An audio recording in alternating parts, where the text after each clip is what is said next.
अस्सलामु अलैकुम वरहमतुल्लाहि वबरकातुह। बिस्मिल्लाहिर्रहमानिर्रहीम।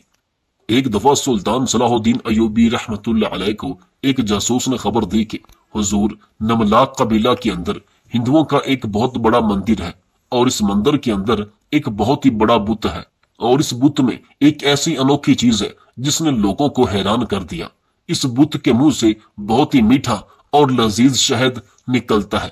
इसके अलावा पका पकाया खाना भी निकलता है और मीठा दूध भी निकलता है और जिसने इस बुत का दूध या शहद पिया वो इसकी पूजा करने लगा है। और ये हिंदुओं का बुत बहुत सारे कबाइल को गुमराह कर रहा है, जिनमें काफी बड़ी तादाद मुसलमानों की भी है। सुल्तान ने जासूस से कहा कि मुसलमान किस तरह गुमराह हो सकते हैं, तो जासूस ने बताया कि सुल्तान मुअज्जम, इस मंदिर के बड़े पंडित ने काफी बड़ा हजूम जिसमें तकरीबन 50 कबीलों के लोग शामिल थे, इन सब को इकट्ठा किया। फिर एक ईसाई पादरी को और एक इमाम मस्जिद को और ये खुद तीनों बैठ गए। इस पंडित ने चैलेंज किया कि आज ईसाई पादरी अपना कोई मोजजा दिखाए और मुसलमान इमाम मस्जिद अपना मोजजा दिखाए और आज मैं अपना मोजजा दिखाता हूँ। लोगों का काफी बड़ा हजूम था, तो ईसाई पादरी भी नाकाम रहा और इमाम साहब भी ऐसा कुछ ना कर सका, जबकि इस हिंदू पंडित ने इस बुत में से खाना, दूध और शहद निकाल दिया, जिसकी वजह से तमाम लोग, जिनमें ईसाई और मुसलमानों की भी तादाद थी, वो इस बुत से बहुत मुतासिर होकर इसकी पूजा करने लगे हैं, क्योंकि ये लोग अपनी आंखों से ये मोजज़ा देखते हैं और इस बुत को बहुत ही अजीम तर और नायाब मानते हैं। लोगों का ये कहना है कि ये कोई आम बुत नहीं, क्योंकि ये करामत किसी भी बुत में नहीं है। मुख्तलिफ किस्म के, मुख्तलिफ अशकाल के, मुख्तलिफ मज़ाहिब के लोग जब भी इस बुत के सामने आते हैं और इसके सामने फरियाद करते हैं, जो ये लोग बुत को कहते हैं, कोई शहद और दूध कहता है और कोई खाना कहता है, कोई मीठा पानी कहता है, तो इसको वैसी चीज मिल जाती है। नाज़रीन कराम, असल में वाकया कुछ इस तरह का है कि नमलाक कबीला, जो कि हिंदुओं की तारीख का बहुत ही पुराना और एक खास कबीला माना जाता था, इसके अंदर पहाड़ियों के करीब एक बहुत बड़ा मंदिर था और इस मंदिर के अंदर बहुत बड़ा बुत रखा हुआ था। और वो बुत कोई आम बुत नहीं था, बल्कि हिंदुओं के मज़ाहिब के मुताबिक इनका बहुत बड़ा ताकतवर खुदा था। पहले तो वो मंदिर अक्सर सुनसान पड़ा रहता था, लेकिन फिर अचानक कुछ ऐसा हुआ कि इस बुत ने तमाम हिंदुओं और हत्ता के मुसलमानों को भी अपनी तरफ खींच लिया। इसकी असल वजह यह थी कि इस बुत के मुंह से बहुत ही खालिस और मीठा दूध और शहद वगैरह निकलता था। पहले तो इस शहद, खाना और दूध को सिर्फ हिंदू पीते थे, लेकिन जब इस बुत के बारे में कुछ लोगों ने अपनी आंखों से देखा तो ये बहुत ज्यादा मशहूर हुआ। फिर लोग इसको आजमाने के लिए इस मंदिर के अंदर आते और शहद, खाना और दूध निकलता हुआ देखकर हैरान रह जाते।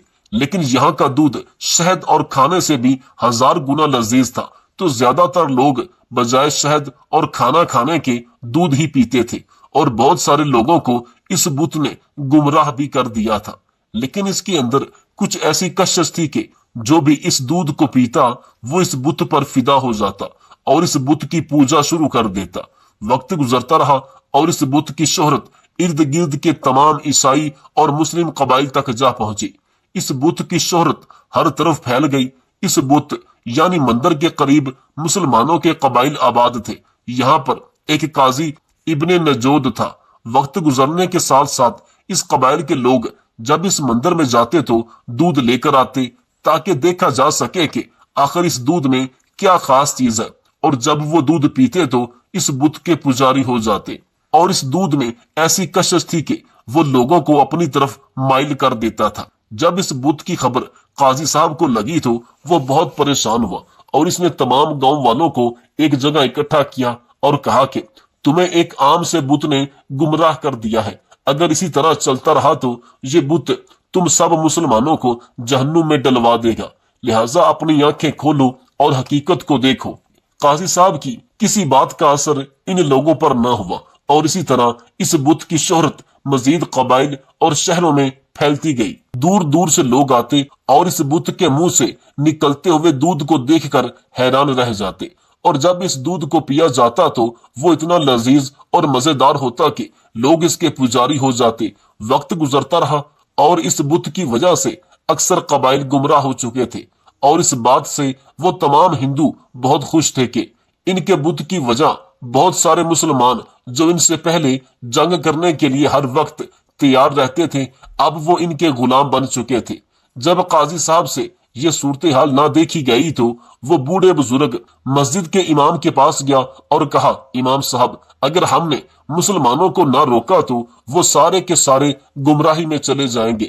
اس بت کے اندر شر چھپا ہے اور اس شر نے مسلمانوں کو گمراہ کر رکھا ہے، لہٰذا آپ میرے ساتھ چلیں اور جا کر مسلمانوں کو کہتے ہیں کہ اس بت کا دودھ اور دیگر کھانا پینا چھوڑ دیں، کیونکہ اس بت کا جو بھی آدمی دودھ پیتا ہے وہ اس کا پجاری بن جاتا ہے، اور آہستہ آہستہ آدھے سے زیادہ قبائل ہندوؤں کے بت کے پجاری ہو چکے ہیں۔ امام صاحب نے کہا، قاضی صاحب، یہ لوگ گمراہی میں جا چکے ہیں، لیکن اگر آپ کہتے ہیں تو میں آپ کے ساتھ چلتا ہوں۔ قاضی صاحب نے بوڑھے امام کو اپنے گھوڑے پر بٹھایا اور ہر گھر جا کر لوگوں کو ہدایت کی اور انہیں کہا کہ اس بت کے اندر کوئی شر ہے، لیکن وہ لوگ تمہاری آنکھوں پر پٹی باندھ کر تمہیں بے وقوف بنا رہے ہیں۔ ایک نہ ایک دن اس بت کی اصلیت تمہارے سامنے آ ہی جائے گی، لیکن اس وقت تمہارے پاس واپس پلٹنے کے لیے کوئی راستہ نہیں ہوگا۔ لیکن تمام لوگ قاضی صاحب اور امام صاحب کو بے وقوف سمجھ کر پیچھے بھگا دیتے۔ قاضی صاحب حیران تھا کہ ایک مسلمان تو اس بت کو کبھی دیکھ کر متاثر نہیں ہو سکتا، آخر وجہ کیا ہے؟ جو بھی اس بت کا دودھ پیتا ہے وہ اس بت کا پجاری ہو جاتا ہے۔ پھر قاضی صاحب کو شک ہوتا کہ ضرور اس دودھ میں کچھ ایسا ہے، لیکن پھر قاضی صاحب کا دماغ اس طرف نہ جاتا۔ وقت گزرتا رہا اور اس بت کی وجہ سے سارے کے سارے قبائل گمراہی میں چلے گئے۔ لوگوں نے مسجدوں میں آنا بند کر دیا اور ہر وقت اس بت کی پوجا کرنے لگے۔ جتنے بھی قبائل اور ہندو تھے وہ سارے کے سارے اس بت سے جا کر دودھ حاصل کرتے۔ ہندو بڑے فخر سے کہتے کہ تمہارے رب نے تمہیں کیا دیا؟ نعوذ باللہ، ہمارا بت تو تمہیں ہر وقت اتنا لذیذ دودھ دے رہا ہے جس سے انسان بہت طاقتور ہوتا ہے۔ اور یہی ہندو کی بات مسلمانوں کو گمراہ کر رہی تھی۔ ایک دن قاضی صاحب بڑی پریشانی کی حالت میں اپنے گھر لوٹا اور اپنی بیوی کو کہا، میں نے بڑھاپے میں پوری کوشش کی کہ مسلمانوں کو گمراہ ہونے سے بچایا جائے، لیکن میں ناکام رہا۔ اس کی بیوی نے کہا، قاضی صاحب، آپ پریشان نہ ہوں، اللہ بہتر جاننے والا ہے، وہ کوئی نہ کوئی ضرور راستہ نکال کر دے گا۔ رات کو تھکا ہارا قاضی صاحب اللہ سے یہی دعا کرتا رہا کہ یا اللہ، اس پریشانی سے مسلمانوں کو نجات دے اور میری مدد فرما، میرے واسطے کوئی ایسا ذریعہ پیدا کر دے کہ جس کو استعمال کر کے میں مسلمانوں کو راہ راست پر لے آؤں۔ یہی دعائیں کرتا کرتا اپنے بستر پر سو گیا۔ آدھی رات کو قاضی صاحب نے نیند میں ایک انوکھا خواب دیکھا جس میں وہ سلطان صلاح الدین ایوبی رحمت اللہ علیہ کو دیکھتے ہیں اور سلطان قاضی صاحب کو اپنی طرف بلا رہا ہوتا ہے، جبکہ قاضی خواب میں ہی سلطان صلاح الدین ایوبی رحمت اللہ علیہ کو اس سارے معاملے کے بارے میں آگاہ کرنے کی کوشش کرتا ہے۔ صبح ہوئی، قاضی صاحب نماز فجر ادا کرنے کے بعد اپنی منزل کی طرف نکل پڑا اور دوپہر کے وقت سلطان صلاح الدین ایوبی رحمت اللہ علیہ کی عدالت میں جا کر حاضر ہوا۔ قاضی صاحب کو دیکھ کر سلطان صلاح الدین ایوبی رحمت اللہ علیہ نے کہا، قاضی صاحب، میں جانتا تھا آپ میرے پاس ضرور آئیں گے۔ تو قاضی صاحب نے کہا، حضور، آپ کو کیسے معلوم؟ تو سلطان صلاح الدین ایوبی رحمت اللہ علیہ نے فرمایا، ان باتوں کا وقت نہیں۔ قاضی صاحب، مجھے ایک بات کی سمجھ نہیں آئی کہ آخر کس بات نے آپ کو پریشان کر رکھا ہے۔ تو یہ سن کر قاضی صاحب اسی وقت گھٹنوں کے بل زمین پر بیٹھ گیا اور فرمانے لگا، سلطان معظم، آپ کچھ کیجئے ورنہ سارے قبائل تباہ و برباد ہو جائیں گے۔ یہ سن کر سلطان نے کہا، قاضی صاحب، آپ کھڑے ہو جائیں، یہ آپ کیا کہہ رہے ہیں؟ کس چیز سے مسلمانوں کو بچا لوں؟ تو قاضی صاحب نے کہا، سلطان معظم، نملاک قبیلہ کے اندر ہندوؤں کا ایک مندر ہے، اس مندر کے اندر ایک بت ہے، لیکن وہ مندر چند سال پہلے ویران تھا۔ کبھی کبھی اس میں ہندو جاتے، لیکن چند ماہ پہلے اس بت کے اندر سے دودھ آنے لگا اور دودھ اتنا لذیذ اور مزیدار تھا کہ جو بھی اس کو پیتا اس کا پجاری بن جاتا، اور آہستہ آہستہ یہ بات پورے منصورہ شہر میں پھیل گئی اور بہت سارے مسلمانوں کے قبائل اس بت کا دودھ پی کر گمراہ ہو چکے ہیں۔ اب اس علاقے کی مسجد ویران پڑی ہے، تمام لوگ ہر وقت نشے کی حالت میں رہتے ہیں۔ ایسا لگتا ہے کہ جیسے اس دودھ کے پینے کے بعد جیسے بندہ کوئی شراب پی لے۔ आम मुसलमानों के कबाइल में ना ही माँ बहन की इज्जत रही और ना ही किसी के अंदर बात करने का ख्याल रहा। यह सुनकर सुल्तान सलाहुद्दीन अय्यूबी रहमतुल्लाह अलैह हैरान हो गए कि आखिर एक बुत के अंदर से कैसे दूध निकल सकता है। सुल्तान सलाहुद्दीन अय्यूबी रहमतुल्लाह अलैह ने काजी साहब को थोड़ी देर आराम करने का मशवरा दिया और कहा, काजी साहब इसके बारे में सोचते हैं। काजी साहब को मेहमान खाने में ठहराया गया। थोड़ी देर गुजरी, सुल्तान सलाहुद्दीन अय्यूबी रहमतुल्लाह अलैह ने अपना घोड़ा तैयार किया और काजी साहब को लेकर इस बुत यानी के मंदिर की तरफ निकल पड़े। आधा दिन सफर करने के बाद जब सुल्तान सलाहुद्दीन अय्यूबी रहमतुल्लाह अलैह शाम के वक्त इस मंदिर के अंदर पहुंचे तो सामने देखकर सुल्तान के भी पैरों तले जमीन निकल गई, क्योंकि उस बुत के अंदर से दूध निकल रहा था और बड़ी तादाद में लोग इस बुत के सामने से अपने बर्तन लगाकर दूध हासिल कर रहे थे। लेकिन हैरानी की बात यह थी कि इस बुत के करीब कोई ऐसी जगह नहीं थी, कोई ऐसे आसार नहीं थे और इस दूध की कोई कीमत भी वसूल नहीं करता था। सुल्तान सोच में पड़ गया कि कहां से दूध आ सकता है। थोड़ी देर के लिए इस बुत ने सुल्तान को भी हिला के रख दिया कि आखिर एक बेजान बुत के अंदर से दूध कैसे निकल सकता है, और वो भी बड़ी मिकदार में। सुल्तान सलाहुद्दीन अय्यूबी रहमतुल्लाह अलैह बड़े हैरान हो गए। अब सुल्तान चाहते तो इस बुत को तोड़कर भी इस राज से पर्दा उठा सकते थे कि आखिर इस बुत के अंदर क्या राज है, लेकिन सुल्तान ने ऐसा नहीं किया, क्योंकि सुल्तान जानता था कि अगर मैंने इस बुत को हाथ भी लगाया तो हिंदुओं के दरमियान मेरे लिए और नफरत बढ़ जाएगी और लोग मुझे एक जालिम सुल्तान के नाम से जानेंगे। लिहाजा इस बुत के छुपे राज को जानने के लिए हमें कोई और तरीका तलाश करना होगा। सुल्तान सलाहुद्दीन अय्यूबी रहमतुल्लाह अलैह इस वक्त तो काजी साहब के साथ काजी साहब के घर चले गए। रात को सुल्तान सलाहुद्दीन अय्यूबी रहमतुल्लाह अलैह ने काजी साहब को कहा, आज रात इस राज से पर्दा उठ जाएगा। काजी साहब ने कहा, वो कैसे? तो सुल्तान सलाहुद्दीन अय्यूबी रहमतुल्लाह अलैह ने कहा, एक मुसलमान होने के नाते ये बात हम भी जानते हैं कि एक बेजान बुत से ऐसे दूध नहीं आ सकता, जरूर इसके पीछे दुश्मनों का हाथ है। वो मुसलमानों को गुमराह करके कमजोर करना चाहते हैं और इन्होंने इस बार मुसलमानों को कमजोर करने का एक और अनोखा तरीका निकाला है, क्योंकि वो जानते हैं कि जंग में वो मुसलमानों से कभी नहीं जीत सकते। लिहाजा मैं जानता हूं कि इस बुत के मुंह से निकलने वाला दूध, शहद और खाना वगैरह किसी और तरफ से आ रहा है। ये मासूम लोग समझते हैं कि ये बुत खुदा है और ये हमें दूध दे रहा है। सुल्तान सलाहुद्दीन अय्यूबी रहमतुल्लाह अलैह ने अपने सिपाहियों को साथ लिया और मिसालें जलाकर इस मंदिर की तरफ चल पड़े। जब सुल्तान सलाहुद्दीन अय्यूबी रहमतुल्लाह अलैह अपने सिपाहियों के साथ वहां पहुंचे तो सिपाही मंदिर की हिफाजत के लिए तैनात थे। सुल्तान सलाहुद्दीन अय्यूबी रहमतुल्लाह अलैह के बहादुर सिपाही इन पर टूट पड़े और इनको वहीं बेहोश कर दिया। अब सुल्तान मंदिर के अंदर दाखिल हुए और बुत को बारीकी से देखने लगे कि आखिर इस बुत में ऐसा क्या है, ये दूध देता है और वो भी इतनी भारी मिकदार में। सुल्तान ने एक गिलास दूध का भरा और अपने एक सिपाही को दिया और कहा, जाकर ये शाही हकीम को दो और इसको कहो इसमें मालूम करें कि आखिर ये किस चीज का दूध है और इस दूध में ऐसी क्या चीज है जो पीते ही बंदे को अपने काबू में कर लेती है। सुल्तान ने इस मंदिर का मुआयना करने के बाद सिपाहियों को कहा, जरूर इस बुत के मुंह से दूध निकालने के लिए किसी पाइप के जरिए इस बुत के अंदर दूध दाखिल किया जाता है, लेकिन दूध किसी ऊंचाई वाली जगह से डाला जाता है, इसलिए बुत इतना ऊंचा होने के बावजूद इसके मुंह से दूध निकल रहा है। सुल्तान सलाहुद्दीन अय्यूबी रहमतुल्लाह अलैह ने मंदिर के बाहर निकलकर पिछली तरफ से सिपाहियों को हुक्म दिया कि यहाँ खुदाई शुरू कर दो। सिपाहियों ने खुदाई शुरू की तो अचानक एक चमड़े से बना हुआ पाइप मालूम हुआ। सुल्तान सलाहुद्दीन अय्यूबी रहमतुल्लाह अलैह ने हुक्म दिया कि जिस तरफ ये चमड़े से बना हुआ पाइप जा रहा है इसको उसी तरफ खोदते जाओ। सिपाही खोदते गए और खोदते खोदते आधी रात हो चुकी थी और जब इस पाइप के इख्तिताम पर पहुंचे तो वो पाइप पहाड़ की चोटी पर खत्म हुआ। जैसे ही सुल्तान के सिपाही और सुल्तान इस पहाड़ की चोटी पर पहुंचे तो अचानक इस मंदिर के सिपाहियों ने सुल्तान के सिपाहियों पर हमला कर दिया।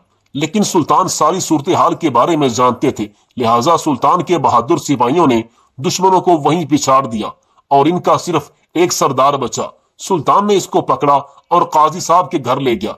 अब सुल्तान सलाहुद्दीन अय्यूबी रहमतुल्लाह अलैह ने इसको कहा, बताओ सारा मामला क्या है? तो इसने कहा, सुल्तान मुअज्जम, मैं हिंदुओं का सरदार हूं اور چند سالوں سے مسلمانوں کی تعداد ہم سے بہت زیادہ تھی اور یہ ہم پر حاکم ہو چکے تھے، لہٰذا ہم ان کے ساتھ جنگ بھی نہیں کر سکتے تھے۔